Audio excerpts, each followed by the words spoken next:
Hello guys, welcome to your channel Essential of Physiology। आज का जो हमारा टॉपिक है वो है resting membrane potential RMP। When two electrodes connected through a cathode ray oscilloscope is placed as following। एक cathode ray oscilloscope, ये cathode ray oscilloscope है, उसे दो इलेक्ट्रोड कनेक्ट किए गए हैं। इन दो इलेक्ट्रोड्स को फर्दर एक सेल से कनेक्ट किया गया है। कैसे कनेक्ट किया गया है? One on the surface of the cell, एक electrode surface of the cell से कनेक्ट किया गया है और दूसरा जो है inserted inside of the cell, दूसरे जो इलेक्ट्रोड को सेल के अंदर इंसर्ट किया गया है। देन अ कांस्टेंट और steady potential difference is observed between the inside and outside of the cell at rest called as resting membrane potential.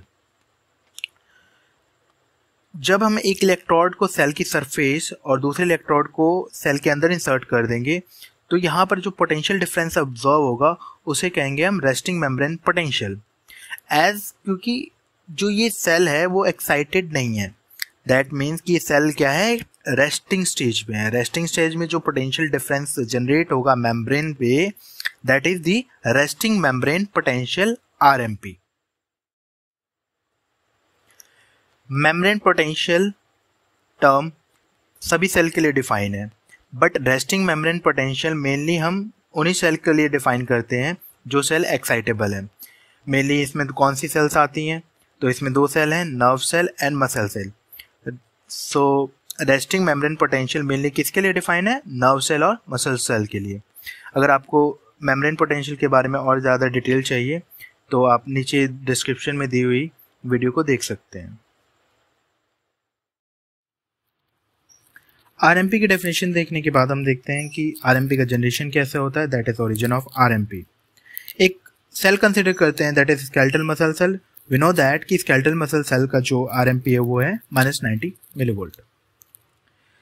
इसको समझने के लिए एक सेल कंसिडर की, that is skeletal muscle cell. दूसरी चीज कंसिडर की कि जिस आयन की हम बात कर रहे हैं, जिस आयन को हम कंसिडर कर रहे हैं, उसके अलावा सभी आयन को हम स्टेशनरी मानेंगे। Assume all other ions to remain stationary except the considering ion. Now जो सोडियम आयन हमने कंसिडर किया है उसमें स्केलेटल मसल सेल में इंट्रासेलुलर फ्लूइड में सोडियम आयन का concentration intracellular fluid of skeletal muscle cell में 14 मिली इक्विवेलेंट पर लीटर होगा और उसका कंसंट्रेशन एक्स्ट्रा सेलुलर फ्लूइड में 141 मिली इक्विवेलेंट पर लीटर होगा। नाउ एक्स्ट्रा सेलुलर फ्लूइड में सोडियम आयन का कंसंट्रेशन ज़्यादा है तो एक कंसंट्रेशन ग्रेडियंट डेवलप होगा जिसकी वजह से sodium ion extra cellular fluid से इंट्रासेलुलर फ्लूइड में जाने लगेंगे, यानी सेल के अंदर जो है कंसंट्रेशन ग्रेडियंट की वजह से सोडियम आयन का मूवमेंट सेल के अंदर होने लगेगा। As sodium will start moving in, concentration gradient will become narrow. जैसे जैसे सोडियम आयन अंदर जाने लगेगा, जो इन दोनों के बीच का कंसंट्रेशन ग्रेडियंट है वो नैरो होने लगेगा, जो कंसंट्रेशन ग्रेडियंट है वो कम होने लगेगा।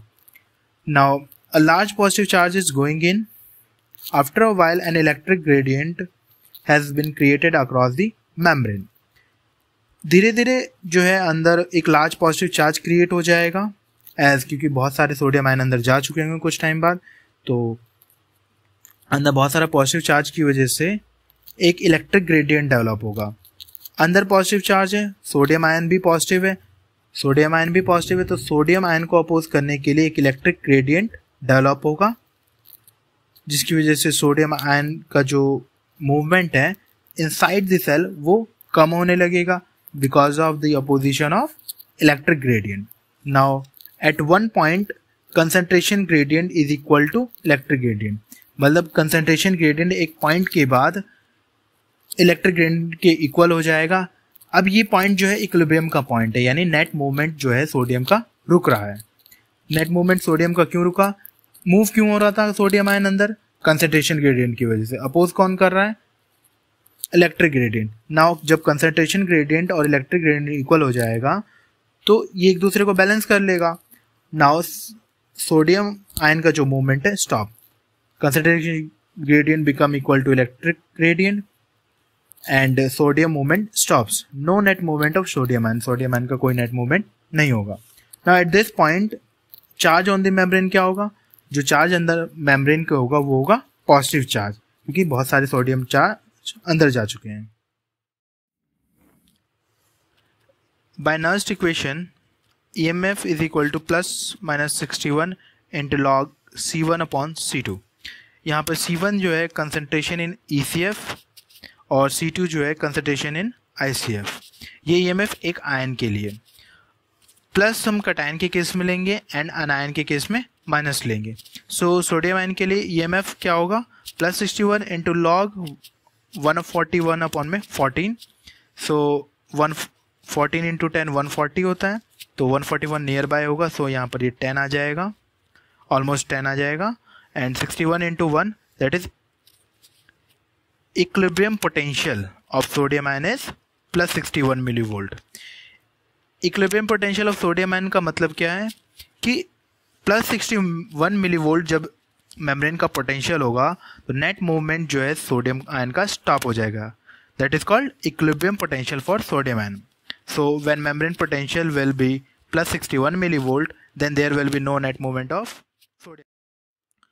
Now हम पोटेशियम आयन को कंसिडर करते हैं। ये स्केलेटल मसल सेल है और पोटेशियम आयन का जो अंदर कंसंट्रेशन होगा 145 मिली इक्विवेलेंट पर लीटर होगा ICF में, एंड जो बाहर कंसंट्रेशन होगा वो होगा 4 मिली इक्विवेलेंट पर लीटर ECF में। यहाँ पर भी एक कंसंट्रेशन ग्रेडियंट डेवलप हुआ है। इस कंसंट्रेशन ग्रेडियंट की वजह से पोटेशियम आयन बाहर जाएंगे, ICF से ECF में जाएंगे, सेल से बाहर जाएंगे। धीरे धीरे ढेर सारा पॉजिटिव आयन बाहर हो जाएगा इकट्ठा, उसकी वजह से एक अपोज करने वाला इलेक्ट्रिक ग्रेडियंट डेवलप होगा, अगेन जैसे पीछे हुआ था, और ये further movement of potassium ion को अपोज करेगा। At equilibrium electric gradient is equal to concentration, electric gradient is equal to concentration gradient, and जो पोटेशियम आयन का फर्दर जो मूवमेंट है वो स्टॉप हो जाएगा, नेट मूवमेंट नहीं होगा। At equilibrium by Nernst equation equilibrium potential for potassium ion is -94 millivolt. That means कि एट -94 मिलीवोल्ट नेट मूवमेंट जो है पोटेशियम का स्टॉप हो जाएगा जब मेम्ब्रेन का पोटेंशियल -94 मिलीवोल्ट होगा। So when membrane potential will be -94 millivolt, no net movement of potassium. So now the next point is membrane is 50 to 100 times more permeable for potassium than sodium.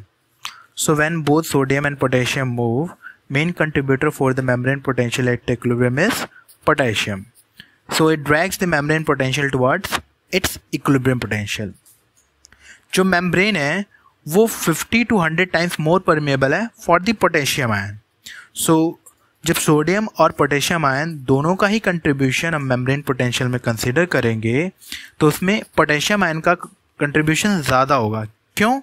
क्योंकि potassium ion की permeability sodium ion से ज़्यादा है, इस वजह से membrane potential जो है वो नियर बाय होगा equilibrium potential of potassium ion, as potassium ion का कंट्रीब्यूशन ज़्यादा है क्योंकि उसकी परमेबिलिटी फॉर द मेम्ब्रेन ज़्यादा है सोडियम आयन से। Therefore RMP is -90 millivolt, that is near to equilibrium potential of potassium ion. Equilibrium potential of potassium ion कितना था? -94 millivolt, एंड हमको पता है कि स्केलेटल मसल का RMP is -90 millivolt. नाउ अगर हम क्लोराइड को कंसिडर करें तो क्लोराइड का इक्विलिब्रियम पोटेंशियल कितना आएगा? -89 millivolt. -89 millivolt is show near by two -90 millivolt. So chloride ion का भी बहुत ज़्यादा मूवमेंट नहीं होने वाला, क्लोराइड आयन का मूवमेंट जो है ऑलमोस्ट नेग्लिजिबल होने वाला है, इसलिए इसका भी कंट्रीब्यूशन ज़्यादा नहीं है। So in the muscle cell main contribution is of potassium ion for the RMP. When only one ion move, then only consider concentration gradient. जब सिर्फ एक आयन मूव होगा, जैसे कि हमने पीछे देखा सोडियम आयन सिर्फ मूव कर रहा था, सिर्फ पोटेशियम आयन मूव कर रहा था, तो वहाँ पे सिर्फ कंसंट्रेशन ग्रेडियंट कंसिडर किया गया था. But when all three ions किस केस में? स्केलेटल मसल सेल, उस केस में थ्री आयंस जैसे कि सोडियम हो गया, पोटेशियम हो गया और क्लोराइड हो गया, और more than one ion moves, then ions movement depends on the following factors. पहला फैक्टर कंसंट्रेशन ग्रेडियंट, दूसरा फैक्टर मेम्ब्रेन परमेबिलिटी, तीसरा factor polarity of electric charge. जब एक से ज़्यादा आयन या three ion in the case of skeletal muscle cell move करेंगे तो उनका जो मूवमेंट है वो डिपेंड करेगा 3 फैक्टर्स पे, concentration gradient, membrane permeability and polarity of electric charge. In 3 factors पे इनका मूवमेंट डिपेंड करेगा। एंड वहाँ पर हमने पीछे नर्स्ट इक्वेशन यूज़ की थी इक्विलिब्रियम पोटेंशियल फाइंड करने के लिए, या कहें मेम्ब्रेन पोटेंशियल फाइंड करने के लिए, ड्यू टू 1 आयन। बट यहाँ पर क्योंकि बॉडी में हमारी एक टाइम पे तो एक आयन मूव नहीं करता, साइमल्टेनियसली डिफरेंट आयंस का मूवमेंट चलता रहता है, एक्सचेंज चलता रहता है डिफरेंट आयंस का। सो जो नर्स्ट इक्वेशन है वो यहाँ सक्सेसफुल नहीं होती है। For considering more than 1 ion we have to use a new equation. That new equation is GHK equation और called as Goldman-Hodgkin-Katz equation। अब इस इक्वेशन के बारे में पढ़ते हैं। Now by GHK equation EMF is equal to plus minus 61 into log and this bracket को देखने से पहले हम देखते हैं C is equal to concentration, P is equal to permeability, O is for outside and I is inside। Now concentration of sodium ion outside into permeability of sodium plus concentration of potassium ion inside into permeability of potassium ion plus concentration of chloride ion outside into permeability of chloride ion divided by concentration of sodium ion inside into permeability of sodium ion plus concentration of potassium outside into permeability of potassium ion plus concentration of chloride ion inside into permeability of chloride ion।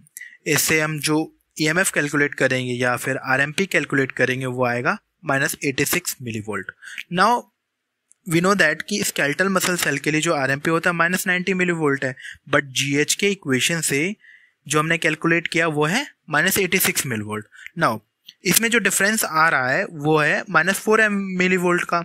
ये -4 millivolt का difference कौन contribute करेगा? ये -4 millivolt जो कमी आ रही है ये कंट्रीब्यूट करेगा sodium potassium pump, because sodium potassium pump जो है वो एक इलेक्ट्रोजेनिक पंप है जो कि 3 सोडियम को सेल से बाहर निकालेगा और 2 पोटेशियम को सेल के अंदर भेजेगा। दैट मीन्स कि 3 sodium out and 2 potassium in, जिसकी वजह से -4 मिलीवोल्ट का एक पोटेंशियल क्रिएट होगा that will contribute to RMP। So finally जो RMP हो जाएगा -86 -4 millivolt that is -90 millivolt RMP। तो फाइनली हमारे पास -90 मिलीवोल्ट का RMP आ गया and genesis of RMP is completed. Now RMP of nerve is -70 millivolt. इसमें equilibrium potential for sodium is +60 millivolt, equilibrium potential for potassium is -90 millivolt, equilibrium potential for chloride is -70 millivolt। Other ions देखते हैं। Equilibrium potential for calcium ion +129 millivolt highest है ये। Equilibrium potential for hydrogen ion -23 millivolt, equilibrium potential for SiO3 negative is -25 millivolt। For the notes of this topic, you can join the Telegram channel mentioned in the description. Do like, subscribe and share with your friends. Thanks for watching.